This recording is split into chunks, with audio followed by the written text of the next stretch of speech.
दोस्तों,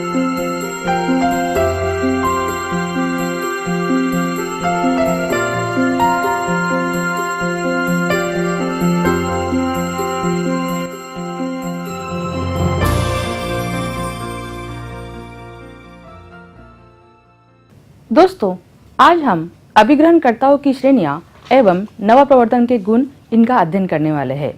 आज तक हमने अभिग्रहण, विसरण एवं नवप्रवर्तन के विभिन्न स्तरों का अध्ययन किया है, उसकी व्याख्या परिभाषित किया है।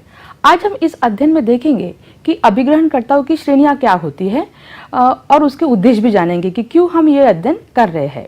उसके उद्देश्य है अभिग्रहणकर्ताओं के श्रेणियों का वर्गीकरण करना, अभिग्रहणकर्ताओं की विभिन्न श्रेणियों की विशेषताएं जानना, नवप्रवर्तन की विशेषताओं के अर्थों की व्याख्या करना, गुणों एवं नवप्रवर्तन के दर के बीच संबंध पर चर्चा करना, अभिग्रहण प्रक्रिया के प्रभावित करने वाले पहलुओं का ध्यान करेंगे, अध्ययन करेंगे। तो दोस्तों, अभी हम अभिग्रहण श्रेणियों के बारे में जानेंगे। इसमें सबसे पहला होता है प्रवर्तक, जिसे हम इनोवेटर कहते हैं। दूसरा होता है प्रारंभिक अभिग्रहणकर्ता, जिसे हम अर्ली अडॉप्टर कहते हैं। तीसरा होता है प्रारंभिक बहुसंख्यक, जिसे हम अर्ली मेजॉरिटी कहते हैं। चौथा होता है विलंबित बहुसंख्यक, जिसे हम लेट मेजॉरिटी कहते हैं। और पांचवा जो होता है, जो सबसे लंबा समय लेने वाला, उसे हम फिसड्डी कहते हैं, जिसे हम इंग्लिश में लैगार्ड्स कहते हैं। आप देख रहे होंगे कि ये आकृति जो है उसका एक बेल शेप या बेल आकार का आकृति आप देख रहे हो, और उसमें जो अभिग्रहणकर्ताओं की श्रेणियां हमने दी है उसके आप प्रतिशत भी जानोगे कि इनोवेटर्स 2.5% होते हैं, अर्ली अडॉप्टर्स 13.5% होते हैं, अर्ली मेजॉरिटी 34% होते हैं, लेट मेजॉरिटी 34% होते हैं एंड लैगार्ड्स 16% होते हैं।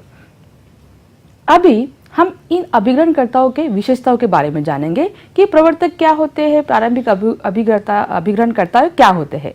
तो सबसे पहले हम देखेंगे कि प्रवर्तक जो होते हैं सिर्फ 2.5% ही होते हैं, और ये नए विचारों का अवलंबन करने वाले सर्वप्रथम व्यक्ति होते हैं।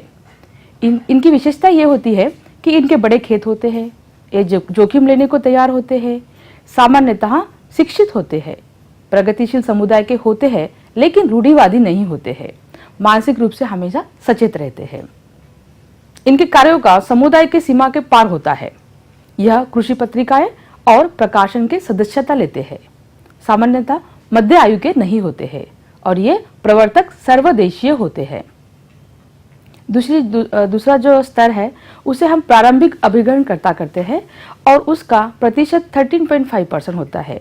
प्रारंभिक अभिग्रहणकर्ता प्रवर्तकों से कई अधिक स्थानीय सामाजिक व्यवस्था के भाग होते हैं। इनकी विशेषता ये होती है कि यह स्थानीय होते हैं, इनके पास बड़े खेत होते हैं जो कि उठाने को तैयार रहते हैं, यह उच्च शिक्षित होते हैं, इनकी आय अधिक होती है, यह समुदाय के कार्यों में हमेशा शामिल होते हैं, यह सरकारी कामों में भी ज्यादा भाग लेते हैं, यह समाचार पत्र तथा कृषि पत्रिकाएं भी पढ़ते हैं। इनका समुदाय के लोग अभिग्रहण नेता के रूप में सम्मान करते हैं। अब हम देखेंगे कि प्रारंभिक बहुसंख्यक क्या होते हैं। प्रारंभिक बहुसंख्यक 34% होते हैं। प्रारंभिक बहुसंख्यक की अतिशीघ्र और अपेक्षाकृत देरी से ग्रहण करने के बीच की विशिष्ट स्थिति उन्हें विसरण प्रक्रिया की महत्वपूर्ण कड़ी बनाती है। इनकी विशेषता ये होती है कि यह आयु, शिक्षण और अनुभव में औसत से थोड़ा ऊपर होते हैं। यह औसत से कुछ अधिक कृषि पत्रिकाएं और प्रकाशन की सदस्यता लेते हैं। इनका मध्यम ऊंचा सामाजिक और आर्थिक स्तर होता है। औपचारिक समूह में प्रारंभिक अभिग्रहणकर्ताओं से थोड़ा कम लेकिन विलंबित बहुसंख्यक से अधिक सतर्क होते हैं। ये मुख्यतः अपने समुदाय के व्यक्ति से ही संबंधित होते हैं। यह अपना आधिपत्य रखने वाले पड़ोसियों और दोस्तों के विचारों को अधिक महत्व देते हैं। यह कृषि विशेषज्ञों को अपना दोस्त मानते हैं। अब हम देखेंगे कि विलंबित बहुसंख्यक कौन है। विलंबित बहुसंख्यक भी 34% ही होते हैं। यह पूर्व बहुसंख्यक सामाजिक व्यवस्था के औसत सदस्य के बाद ही नए विचारों का ग्रहण करते हैं। इनकी विशेषता ये होती है कि यह इस समूह वालों की शिक्षा कम होती है और यह प्रारंभिक बहुसंख्यक से अधिक उम्र के होते हैं। यह औपचारिक संगठन बनाते हैं और उसके सदस्य होते हैं। किंबहुना यह औपचारिक संगठन के कार्यों में कम भाग लेते हैं। प्रारंभिक अभिग्रहणकर्ताओं की अपेक्षा यह नेतृत्व संबंधी भूमिका कम निभाते हैं। प्रारंभिक बहुसंख्यक से कम कृषि पत्रिकाएं पढ़ते हैं या अपने समुदाय से बाहर कई कार्यकलापों में भाग नहीं लेते हैं। और हम दोस्तों आज देखेंगे कि फीसदी क्या कहते हैं। फीसदी वो लोग होते हैं जो जिसको हम रूढ़िवादी भी कह सकते हैं और ये सिर्फ 16% होते हैं। फीसदी यानी लैगार्ड्स नवप्रवर्तन को सबसे आखिरी में ग्रहण करते हैं। सामान्यतः पिछली पीढ़ियों द्वारा किए गए कार्यों के अनुसार ही निर्णय लिए जाते हैं। फीसदी का ध्यान पिछली मान्यताओं पर केंद्रित होता है। इनकी विशेषता ये होती है कि इनकी न्यूनतम शिक्षा होती है, ये कम पढ़े लिखे होते हैं और यह औपचारिक संगठन, सरकारी समितियां और सरकारी कार्यक्रमों में भाग नहीं लेते हैं। ये शायद ही कोई कृषि पत्रिकाएं पढ़ते हैं। इनका कोई वैचारिक नेतृत्व नहीं होता है। अभी हम देखेंगे कि नवप्रवर्तन की विशेषताएं और प्रौद्योगिकी के अंतरण का प्रभाव क्या है। क्योंकि जब हम मैंने पहले ही कहा है कि नवप्रवर्तन में अगर विशेषता नहीं होती है तो कृषक उन्हें अपनाएगा नहीं, उसका अवलंबन नहीं करेगा। अगर नवप्रवर्तन में कोई विशेषता हो, कोई अधिक लाभ वाली अगर कोई बात है तो ही कृषक उसे अपनाएगा। तो हम देखते हैं कि नवप्रवर्तन में क्या विशेषताएं होती है जिसकी वजह से कृषक उसे अपनाने को तैयार होता है। सबसे पहला है सापेक्ष लाभ। सापेक्ष लाभ के कई आयात होते हैं, जैसे कम श्रम में अधिक लाभ, कम समय, कम जोखिम इत्यादि। अगर कोई भी तकनीक कम समय में ज्यादा लाभ देने वाली है तो कोई भी कृषक भाई उसे जल्दी अपनाएगा। वो कम जोखिम वाला हो, कम समय वाला हो, कम लागत वाला हो तो वो तकनीक को कृषक लोग ज्यादा से ज्यादा अपनाते हैं। उदाहरण के तौर पर हम बताएंगे कि एक उपकरण या सामग्री जो कई कार्यों को एक साथ प्रयोग की जाती है। दूसरी विशेषता होती है अनुकूलता। क्या तकनीक, कोई नई तकनीक क्या अनुकूल है, वो मेरे साधन सामग्री के अनुसार अनुकूल है तो ही मैं उसे अपनाऊंगा, नहीं तो उसका मैं अवलंबन नहीं करूंगा।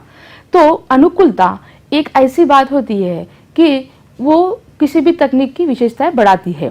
तो अनुकूलता वर्तमान मूल्यों, अनुभवों, प्राप्तकर्ता की आवश्यकता के साथ ही नवप्रवर्तन के समान रूप से समझने की मात्रा है। उदाहरण मैं बताऊंगी आपको कि गेहूं की कोई उत्तम किस्में अगर प्रचलित है उत्तर प्रदेश में, वही सेम गेहूं की प्रचलित किस्में दक्षिण भारत में उतनी प्रचलित नहीं होंगी, क्योंकि दक्षिण भारत के लोगों को गेहूं का उत्पादन करने की तकनीक थोड़ी कम आती है। अब हम देखेंगे कि उसकी जटिलता क्या है। क्या नई तकनीक में कोई जटिलता है? जटिलता यह व्यवस्था होती है जिसमें किसी नवप्रवर्तन को समझना एवं प्रयोग करना अपेक्षाकृत कठिन समझा जाता है। मैंने पहले ही कहा है कि अगर कोई तकनीक जटिलता पूर्वक है तो वो कोई भी कृषक उसे अपनाएगा नहीं। उदाहरण मैं दूंगी SRI, जो चावल की नई तकनीक है, लेकिन जब उसका प्रयोग करते हैं तो बहुत सारे कृषक भाई कहते हैं कि ये तो बहुत ही कठिन है, जोखिम वाला है, क्यों करना। इसलिए ऐसे SRI जो तकनीक होती है उसका सरल प्रयोग किया जाना चाहिए। चौथा विशेषता यह है परीक्षणता। परीक्षणता यह अवस्था होती है जिसे नवप्रवर्तन को स्वीकार किए जाने से पूर्व सीमित आधार पर प्रयोग किया जाता है। मैंने पहले ही कहा है कि कृषकों के पास में ज्यादा जमीन नहीं होती है तो कोई भी तकनीक वो छोटे स्तर पर प्रयोग करता है, उसका परीक्षण करता है और उसका परीक्षण करने के बाद ही वो उसे अपनाता है। उसके बाद में दृष्टिगोचरता, ऑब्जर्वेबिलिटी, यह वह अवस्था है जिससे कृषकों को नवप्रवर्तन के परिणाम प्रदर्शनीय और कथनीय होते हैं। कुछ नए विचारों के परिणाम आसानी से स्पष्ट और व्यक्त होते हैं, जबकि कुछ नवप्रवर्तन दूसरों को बताने में कठिन होते हैं। सबसे आखिरी में हम बोलेंगे पूर्वानुमेयता। ये एक आखिरी विशेषता होती है। पूर्वानुमेयता को नवप्रवर्तन की विशेषता के रूप में भी समझा जाता है। प्रेडिक्टेबिलिटी, जिसे हम प्रेडिक्टेबिलिटी कहते हैं कि क्या ये नवप्रवर्तन या कोई तकनीक कई सालों तक काम करेंगे या नहीं। पूर्वानुमेयता से नवप्रवर्तन अभिग्रहण से प्राप्त होने वाले अनुमानित लाभों की मात्रा या निश्चितता का उल्लेख किया जा सकता है। अब हम देखेंगे कि नवप्रवर्तन के अभिग्रहण को प्रभावित करने वाले घटक या कारक कौन से होते हैं, क्योंकि उसमें मैंने कहा है कि विभिन्न स्तरों से ये एक निर्णय प्रक्रिया होती है और वो विभिन्न स्तरों से गुजरती है। तो सबसे पहले वाला घटक देखेंगे कि व्यक्तिगत कारक घटक क्या होता है। इसमें हम देखेंगे आयु, शिक्षा। अगर कोई कृषक कम आयु वाला हो, अनुभवी ना हो, तो वो कोई तकनीक को जल्दी अपनाएगा नहीं। तो आयु यह बहुत ही महत्वपूर्ण घटक होता है, कारक होता है। वैसे ही शिक्षा, अगर वो अज्ञानी है तो वो कभी भी कोई तकनीक अपनाने की कोशिश नहीं करेगा। वो शिक्षित है तो वो जल्दी से जल्दी कोई भी नव प्रवर्तन को अपनाएगा। दूसरा कारक है मनोवैज्ञानिक विशेषताएं। अब मनोवैज्ञानिक विशेषताएं में क्या है कि कोई भी कृषक कोई तकनीक की सूचना से ही प्रभावित हो जाता है। अगर वो कोई जनसंचार माध्यम से कोई सूचना प्राप्त करता है तो सूचना से ही प्रभावित होता है और कहता है कि अरे ये तकनीक तो बहुत ही लाभ वाली है। तो ये हम उसको मनोवैज्ञानिक विशेषता कहेंगे। कोई व्यक्ति अगर मानसिक रूप से सचेत है, अलर्ट है, तो वो जल्दी से जल्दी कोई भी तकनीक अपनाने की कोशिश करेगा। उद्यम व्यक्ति जिसे हम इनोवेटर भी कहते हैं, वो जल्दी से ही कोई भी नव प्रवर्तन अभिग्रहित करते हैं। अब हम देखेंगे कि कोई नव प्रवर्तन के मूल्यों और व्यवहार। अब कोई भी तकनीक अगर कोई कृषक अपनाता है, अगर उसे लगता है कि ये तकनीक तो अधिक लाभ देने वाली है, तो वो अपने बच्चों की शिक्षा या उच्च शिक्षा, उनकी शादियां, इसके बारे में सोच के भी कोई तकनीक अपनाता है कि चलो ये तकनीक मैं अपनाऊंगा, ये साल में तो मुझे ज़्यादा उत्पादन होगा, ज़्यादा लाभ होगा, तो इसके वजह से मैं अपने बच्चों को उच्च शिक्षित करूंगा। और फिर मैंने पहले ही कहा है कि हमारी सामान्य परिस्थितियाँ क्या होती है, हमारा खेत कैसा है, हमारी ज़मीनें कैसी है। तो इसमें सबसे पहले आएगा कि प्रक्रिया का प्रयोग, यानी जो तकनीक है उसके प्रयोग कैसे है, क्या वो सरल, सहज और सोपे है। दूसरा है जटिलता। तीसरा है कम लागत या ज़्यादा लागत, ये तकनीक अपनाने में क्या कम लागत है या ज़्यादा लागत है, वो देखेंगा उसका। और चौथा होता है सापेक्ष लाभ, क्या वो लाभदायी है या नहीं है। कृषि भूमि का आकार, मेरे पास कितना खेत है, कम, छोटा है, ज़्यादा है, बड़ा है। क्योंकि कोई भी मैं तकनीक अपनाऊंगा तो पहले मैं देखूंगा कि मेरे खेत में तो पहले जगह है कि नहीं वो तकनीक को लगाने के लिए। तो भूमि का आकार बहुत ही महत्वपूर्ण विशेषताएं होती है वो तकनीक को अपनाने की। कार्यों का मूल्यांकन, मैंने पहले ही कहा है कि तकनीक की जो भी कार्यान्वित करने के बाद में उसका मूल्यांकन करना बहुत ही जरूरी होता है। मूल्यांकन के बेस पे ही हम वो नव प्रवर्तन को अपनाते हैं। और रहन सहन का स्तर, जो कृषक भाई है उसके रहन सहन का स्तर क्या है, वो रूढ़िवादी है क्या, आधुनिक है क्या, अधिक सोच रखने वाला है क्या। ये सब विशेषताएं, ये सब कारक, ये सब घटक कोई भी नव प्रवर्तन को अपनाने के लिए कार्य सिद्ध होते हैं। नंबर 5 हम देखेंगे सामाजिक कारक क्या है। सामाजिक कारक बहुत ही महत्वपूर्ण होते हैं कोई भी तकनीक को अपनाने के लिए।